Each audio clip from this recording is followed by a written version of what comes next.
menyanyikan salah satu lagu wajib nasional. Adakah anak-anak ibu yang bisa memimpin ke depan?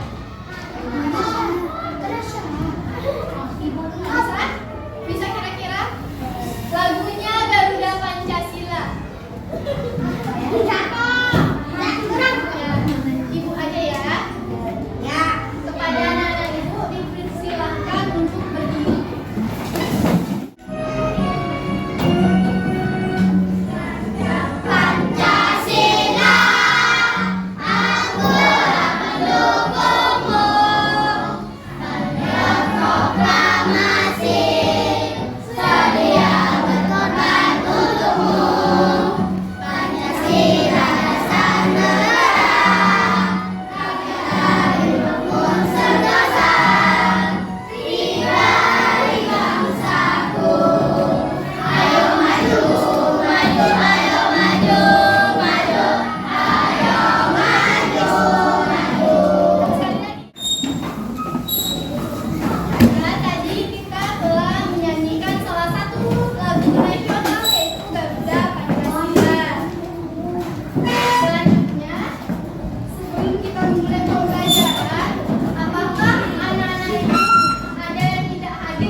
Dari sini saja sudah nampak untuk besar ukurannya besar.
udah kita untuk awal kalimat. Terus nama orang, nama tempat. Apa lagi?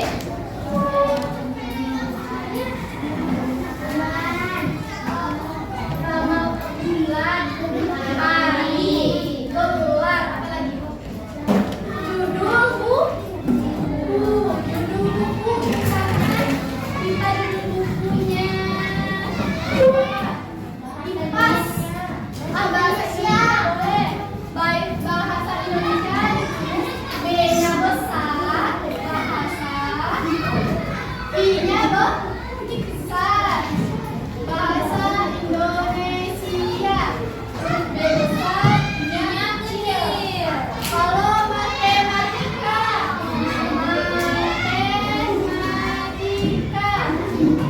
huruf M-nya besar.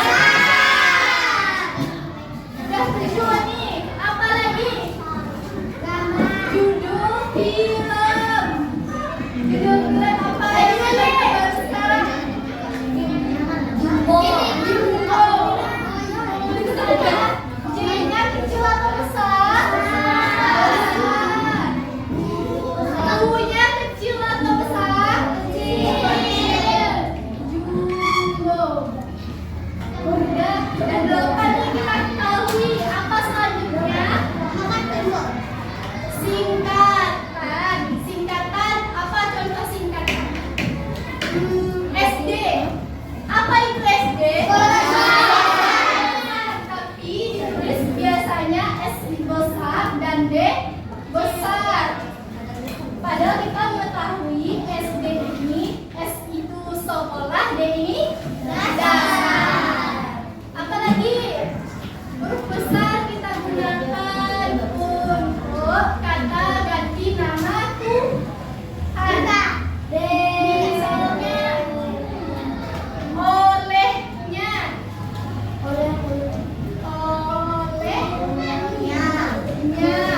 M besar. Penempatannya M-nya besar. Dianya D-nya besar. Dia Tuhan, D-nya besar. Selanjutnya huruf besar kita gunakan untuk istilah khusus, yaitu contohnya buku, perdata. P-nya besar atau kecil? Besar. Perdata. Udah paham sampai di situ? Paham. Ya, huruf kecil itu adalah digunakan setelah huruf besar, gunanya untuk memperjelas kalimat atau bisa kita memahami kalimat itu dengan baik dan sama. Nih, Ibu bagikan kertas. Kalimat pertama. Kenapa huruf P besar? Enggak ada. Kenapa S-nya besar? Kenapa tulisan I dan S-nya besar? Lanjut latihan. Halo teman-teman, aku akan membantu teman-teman membacakan sebuah teks untuk menjawab kegiatan 1. Sebelum dimulai, diharapkan teman-teman untuk tidak berisik